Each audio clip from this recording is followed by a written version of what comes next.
৭ই জানুয়ারি আওয়ামী লীগ প্রার্থীকে জেতাতে অপকর্ম করেছি, আওয়ামী লীগ নেতার বক্তব্য ভাইরাল। স্বাস্থ্য পরীক্ষার জন্য সন্ধ্যায় হাসপাতালে যাবেন খালেদা জিয়া। এদিকে ওমরাহ পালন করতে সস্ত্রীক সৌদি আরব যাচ্ছেন মির্জা ফখরুল। জানাবো বিএনপি নির্বাচন বর্জনের ঘোষণা, তাহলে ভোট খেলার দরকারটা কি? এবং সর্বশেষ জানাবো ৭৬ বছরের ইতিহাসে প্রথম সারা দেশে টানা তাপপ্রবাহের রেকর্ড। শুনছিলেন সংবাদ শিরোনাম, এবারে বিস্তারিত। ৭ই জানুয়ারি আওয়ামী লীগ প্রার্থীকে জেতাতে অপকর্ম করেছি, আওয়ামী লীগ নেতার বক্তব্য ভাইরাল। দ্বাদশ জাতীয় সংসদ নির্বাচনে আওয়ামী লীগ মনোনীত নৌকা প্রতীকের প্রার্থীকে জেতাতে অনেক অপকর্ম করেছি বলে চট্টগ্রামের মিরসরাই উপজেলা আওয়ামী লীগের সাধারণ সম্পাদক এ.কে.এম. জাহাঙ্গীর ভূঁইয়ার একটি বক্তব্য নিয়ে চাঞ্চল্যের সৃষ্টি হয়েছে। তার বক্তব্যের একটি ভিডিও সামাজিক যোগাযোগ মাধ্যমে ছড়িয়ে পড়ার পর সমালোচনার ঝড় উঠেছে। জানা গেছে, মিরসরাইয়ের বড় তাকিয়া বাজারে ইফা কমিউনিটি সেন্টার উপজেলা পরিষদ নির্বাচনে ঘোড়া প্রতীকের চেয়ারম্যান প্রার্থী শেখ মোহাম্মদ আতাউর রহমানের কর্মী সভায় ওই বক্তব্য দেন এ.কে.এম. জাহাঙ্গীর ভূঁইয়া। জাহাঙ্গীর ভূঁইয়াকে বলতে শোনা যায়, আমরা গত ৭ই জানুয়ারি বাংলাদেশ আওয়ামী লীগের প্রার্থী আমাদের প্রিয় নেতা ইঞ্জিনিয়ার মোশাররফ হোসেনের সুযোগ্য সন্তান মাহবুবুর রহমান রুহেলকে জিতানোর জন্য আমরা অনেক অপকর্ম করেছি। আগামী ৮ই মে কোনো অপকর্ম ছাড়া আমরা ভোট কেন্দ্র খোলা রাখব। নেতাকর্মীদের উদ্দেশ্যে তিনি আরো বলেন, আমাদের প্রার্থী বলেছেন ভোট কেন্দ্রে আসবেন, যাকে খুশি তাকে ভোট দেবেন, আমাদের আপত্তি নাই। তবে যদি কেউ ভোট কেন্দ্র বন্ধের পায়তারা করে, একাধিক ভোট দেওয়ার চেষ্টা করেন, কবরস্থানে মুর্দাদের ভোট দিতে চায়, আমরা তৎক্ষণাৎ ভোট কেন্দ্র বন্ধ করে সেখানে বিক্ষোভ প্রদর্শন করব। ভিডিওতে মিরসরাই উপজেলা আওয়ামী লীগের সাধারণ সম্পাদককে আরো বলতে শোনা যায়, আমরা আর কোনো অবস্থার অপকর্ম চাই না। ভোটবিহীন যে অবস্থা সৃষ্টি হয়েছে, আজকে বিএনপি ভোট কেন্দ্রে যায় না, আওয়ামী লীগও ভোট কেন্দ্রে যেতে চায় না। মানুষকে ভোটে ফেরাতে শেখ হাসিনা কোনো স্থানীয় প্রতীক রাখেননি। ভোট কেন্দ্রে না আসার প্রবণতা মিরসরাই সহ পুরো বাংলাদেশে তৈরি হচ্ছে। আমরা আর কোনো অবস্থানে আর অপকর্ম চাই না। বক্তব্যের বিষয়ে জানতে চাইলে এ.কে.এম. জাহাঙ্গীর ভূঁইয়া গণমাধ্যমকে জাতীয় নির্বাচনের অপকর্মের বিষয়টি স্বীকার করেন।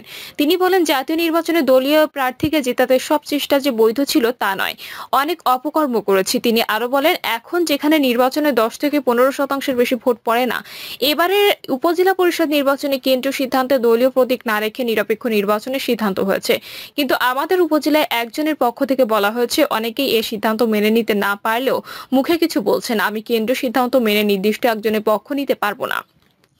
জাহাঙ্গীর ভূঁইয়ার বক্তব্যের বিষয়ে জানতে চাইলে সুশাসনের জন্য নাগরিক চট্টগ্রাম জেলার সাধারণ সম্পাদক অ্যাডভোকেট আক্তার কবীর চৌধুরী গণমাধ্যমকে বলেন, ভোট সুষ্ঠু হয়নি, এটি দিবালোকের মতো সত্য। তিনি আরো বলেন, আমি তো বরং যিনি বক্তৃতায় এটি বলেছেন অপকটে স্বীকার করার জন্য তাকে ধন্যবাদ জানাই। তার কথাতে নিন্দা নয়, বরং বলার জন্য আমি সাধুবাদ জানাচ্ছি। স্বাস্থ্য পরীক্ষার জন্য সন্ধ্যায় হাসপাতালে যাবেন খালেদা জিয়া। মেডিকেল বোর্ডের সিদ্ধান্তক্রমে শারীরিক কিছু জরুরি পরীক্ষা নিরীক্ষার জন্য সাবেক প্রধানমন্ত্রী ও বিএনপি চেয়ারপারসন বেগম খালেদা জিয়াকে হাসপাতালে নেওয়া হবে। সন্ধ্যায় গুলশান ২ এর বাসভবন ফিরোজা থেকে এভারকেয়ার হাসপাতালে নেওয়া হবে খালেদা জিয়াকে। দিনগত মধ্যরাতে এ তথ্য জানান বিএনপি চেয়ারপারসনের প্রেস উইং সদস্য শামসুদ্দিন দিদার। ওমরাহ পালন করতে সস্ত্রীক সৌদি আরব যাচ্ছেন মির্জা ফখরুল। পবিত্র ওমরাহ হজ পালন করতে সৌদি আরবে যাচ্ছেন বিএনপির মহাসচিব মির্জা ফখরুল ইসলাম আলমগীর। সঙ্গে যাবেন স্ত্রী রাহাত আরা বেগম। বিএনপির মিডিয়া সেলের সদস্য শায়রুল কবির খান বলেন, আগামী ২রা মে ওমরাহ হজ পালন করতে বিএনপির মহাসচিব মির্জা ফখরুল ইসলাম আলমগীরের সৌদি আরব যাওয়ার কথা রয়েছে। বিএনপি নির্বাচন বর্জনের ঘোষণা, তাহলে ভোট খেলার দরকারটা কি? ৮ই মে উপজেলা নির্বাচন নিয়ে দুই শিবিরে উথাল পাথাল অবস্থা চলছে। কোনো পক্ষই নিজেদের নেতাকর্মীদের মানাতে পারছে না। বিএনপি নির্বাচন বর্জনের ঘোষণা দিয়ে রেখেছে অনেক আগেই। এরপরও দলের অনেক নেতাকর্মী প্রার্থী হয়েছেন। সঙ্গে সঙ্গে দল থেকে তাদের বহিষ্কার করা হলো। চেয়ারম্যান, ভাইস চেয়ারম্যান ও মহিলা ভাইস চেয়ারম্যান মিলে ৭৩ জন। ৪ পর্বের প্রথম পর্বে ৭৩ জনকে বহিষ্কার করতে হলে বাকি ৩ পর্বে এই সংখ্যা কয়েকশোতে দাঁড়ায়। গণহারে বহিষ্কার নিয়ে দলের ভেতরেই কথা উঠেছে। বিএনপির অনেকে মনে করেন, এভাবে একের পর এক নির্বাচন বর্জন করলে সরকারই লাভবান হবে। বিএনপি তৃণমূলের নেতাকর্মীদের মধ্যে হতাশা বাড়বে। দলীয় ভিত্তিতে নির্বাচন হচ্ছে না বলে বিএনপি প্রথম দিকে কিছুটা নমনীয় ছিল। তাদের ইঙ্গিত পেয়ে জামায়াতে ইসলামী ঘোষণা দিয়েছিল, যেসব উপজেলায় তাদের সম্ভাব্য প্রার্থী আছে সেসব উপজেলায় তারা লড়বেন। কয়েকজন আগাম প্রচারও চালিয়েছেন, কিন্তু বিএনপির কঠোর অবস্থানের কারণে জামায়াত ও দলীয় নেতাদের প্রার্থিতা প্রত্যাহার করতে বলে এবং সবাই সেটা মেনেও নেন। কিন্তু বিএনপিতে তা হয়নি। অন্যদিকে আওয়ামী লীগ ভেবেছিল বিএনপি নির্বাচনে না আসায় হেসে খেলে বৈতরণী পার হবে, কিন্তু যতই ভোটের তারিখ এগিয়ে আসছে ততই গোলমাল বাড়ছে। দলের সর্বোচ্চ পর্যায়ে থেকে থেকে মন্ত্রী এমপিদের স্বজনদের নির্বাচনে প্রতিদ্বন্দ্বিতা করতে নিষেধ করা হয়েছিল। কে মানে কার কথা? কিন্তু তৃণমূলের নেতাকর্মীদের এতটাই কথা জয়ী হতে পারে, প্রতিদ্বন্দ্বী রাখা যাবে না। 7ই জানুয়ারি নির্বাচন প্রতিদ্বন্দ্বিতাপূর্ণ দেখাতে আওয়ামী লীগ প্রার্থিতা উন্মুক্ত করে দিয়েছিল। বিরোধিতা এর নাম দিয়েছে আমি তুমি ও ডামি নির্বাচন। উপজেলা নির্বাচনে প্রতিদিনই নতুন নতুন উপসর্গ দেখা যাচ্ছে। হুমকি পাল্টা হুমকি, গর্জন বর্জনের আওয়াজ আছে। আগে নির্বাচন এলে আমরা দেখতাম এক দলের প্রার্থী অন্য দলের প্রার্থীকে শাসাচ্ছেন। এখন একই দলে দুই বা ততোধিক প্রার্থী পরস্পরকে শাসাচ্ছেন, হুমকি দিচ্ছেন। জামালপুরের সরিষাবাড়ি উপজেলা পরিষদ নির্বাচনে অন্য প্রতীকের কোনো এজেন্ট কেন্দ্রে ঢুকতে দেওয়া হবে না। ঢুকলে হাত ভেঙে যমুনা নদীতে নিক্ষেপ করা হবে বলে হুঁশিয়ারি দিয়েছে স্থানীয় আওয়ামী লীগের নেতা সাইদুল হাসান ও খন্দকার মোতাহার হোসেন। সাইদুল সরিষাবাড়ি উপজেলা আওয়ামী লীগের শিক্ষা ও মানব সম্পদ বিষয়ক সম্পাদক, তিনি একটি কলেজের অধ্যক্ষ। আর মোতাহার হোসেন উপজেলা আওয়ামী লীগের সদস্য ও পিংনা ইউনিয়ন পরিষদের সাবেক চেয়ারম্যান।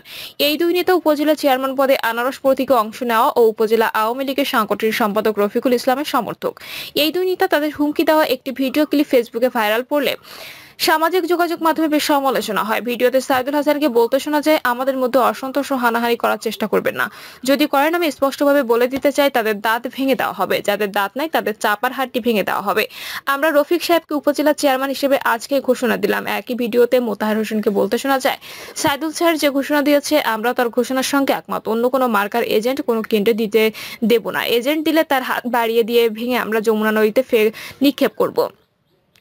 পরে আইন শৃঙ্খলা রক্ষাকারী বাহিনী এই দুই নেতাকে গ্রেপ্তার করে। ভোটের আগে যদি কাউকে চেয়ারম্যান ঘোষণা করে দেওয়া হয় তাহলে নির্বাচনের দরকার কি? ভোট খেলা না করে অমুকে নির্বাচিত হয়েছে বলে একটি প্রজ্ঞাপন জারি করে দিলেই হয়। আওয়ামী লীগ জাতীয় সংসদ নির্বাচনের সব আসনে প্রতিদ্বন্দ্বিতা দেখাতে পারলে উপজেলা পারছে না।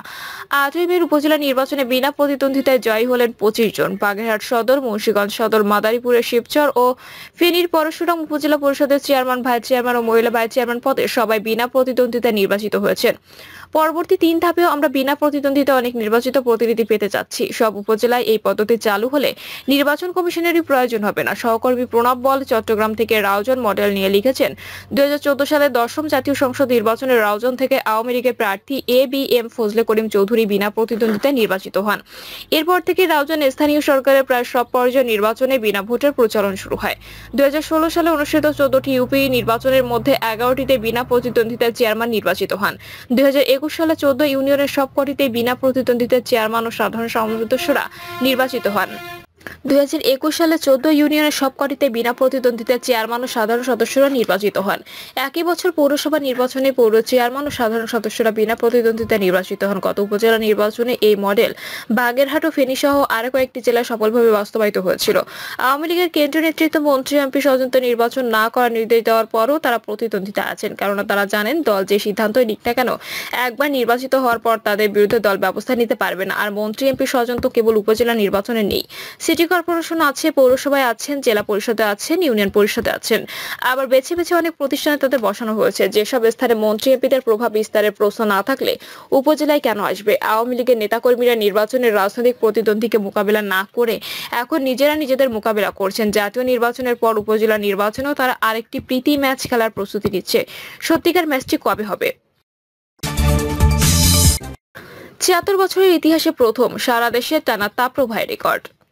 চলতি বছরে তাপমাত্রা বৃদ্ধি, ব্যাপ্তি ও দীর্ঘমেয়াদের স্থায়িত্বের নতুন রেকর্ড সৃষ্টি হয়েছে। সিলেট ও চট্টগ্রামের দু একটি এলাকা ছাড়া সারা দেশের মানুষের উপর দিয়ে বয়ে যাচ্ছে তীব্র তাপদাহ। টানা তাপদাহের 1 মাস পূর্ণ হয়েছে গতকাল। আবহাওয়া অধিদপ্তরের কর্মকর্তাদের মতে সারা দেশে তাপপ্রবাহের ব্যাপ্তি, তীব্রতা ও সময়কাল বিবেচনায় গত 76 বছরের মধ্যে চলতি এপ্রিল মাস নতুন রেকর্ড সৃষ্টি করেছে। এর আগে 1992 সালে 30 দিন তাপপ্রবাহ থাকলেও তা শুধু দেশের পশ্চিমাঞ্চলের জেলাগুলোর মধ্যে সীমাবদ্ধ ছিল। এবছর সারা দেশে তীব্র তাপপ্রবাহ বয়ে গেছে। দেশের সর্বোচ্চ তাপমাত্রা রেকর্ড করা হয়েছে যশোরে 43.8 ডিগ্রি সেলসিয়াস। এর পরপরই চুয়াডাঙ্গায় 43.7 ডিগ্রি রেকর্ড করা হয়। চলমান তাপপ্রবাহে বাতাসে জলীয় বাষ্পের আধিক্য ছিল, এ কারণে মানুষের কষ্ট বেশি হয়েছে। প্রচন্ড গরম সইতে না পেরে হিট স্ট্রোকে অনেক মানুষের মৃত্যু হয়েছে। গতকালও দেশের 7 জেলায় 8 জন হিট স্ট্রোকে মারা গেছেন। তাদের বেশিরভাগ রোদে বাইরে কাজ করার সময় অসুস্থ হয়ে মারা যান। এদিকে গাজীপুরের কালীগঞ্জে গরমে রেল লাইন বাঁকা হয়ে যায়। অল্পের জন্য দুর্ঘটনার হাত থেকে রক্ষা পান কালনী এক্সপ্রেসের যাত্রীরা। এছাড়া প্রচন্ড গরমের জন্য দেশের শিক্ষা প্রতিষ্ঠান বন্ধ রয়েছে, যদিও আবহাওয়া অধিদপ্তরের আভাস আজ থেকে গরমের তীব্রতা কিছুটা কমতে পারে। আগামী 2-1 দিন দেশের বিভিন্ন অঞ্চলে বৃষ্টির পূর্বাভাস রয়েছে। যত বেশি দিন বৃষ্টি হবে তাপমাত্রা তত কমতে থাকবে। আবহাওয়াবিদ ডক্টর মোহাম্মদ আবুল কালাম মল্লিক বলেন, এবার টানা 30 দিন প্রায় সারা দেশে তাপপ্রবাহ বয়ে গেছে, যা 76 বছরের ইতিহাসে নতুন রেকর্ড। অতীতে সারা দেশে এভাবে তাপপ্রবাহ বয়ে যেতে দেখা যায়নি। এক প্রশ্নের জবাবে তিনি বলেন, এর আগে 2010 সালে 20 দিন টানা তাপপ্রবাহ ছিল রাজশাহীতে, আর 1992 সালে দেশের পশ্চিমাঞ্চলের জেলাগুলোতে 30 দিন তাপপ্রবাহ ছিল। কিন্তু এবার চট্টগ্রাম ও সিলেটের কিছু অংশ ছাড়া সারা দেশে টানা 30 দিন তাপপ্রবাহ ছিল। এপ্রিল মাসে স্বাভাবিক গড় তাপমাত্রার চেয়ে 2 থেকে 7 ডিগ্রি সেলসিয়াস বেশি ছিল। তার মতে, চলতি মৌসুমে বৃষ্টিপাত না থাকায় তাপপ্রবাহের ব্যাপ্তি দীর্ঘকাল ছিল। বৃষ্টি হলে তাপমাত্রা কমে আসবে। প্রিয় দর্শক, এই ছিল এখনকার সর্বশেষ সংবাদ। আপডেট সব সংবাদ পেতে চ্যানেলটি সাবস্ক্রাইব করে বেল আইকনটি ক্লিক করে রাখুন।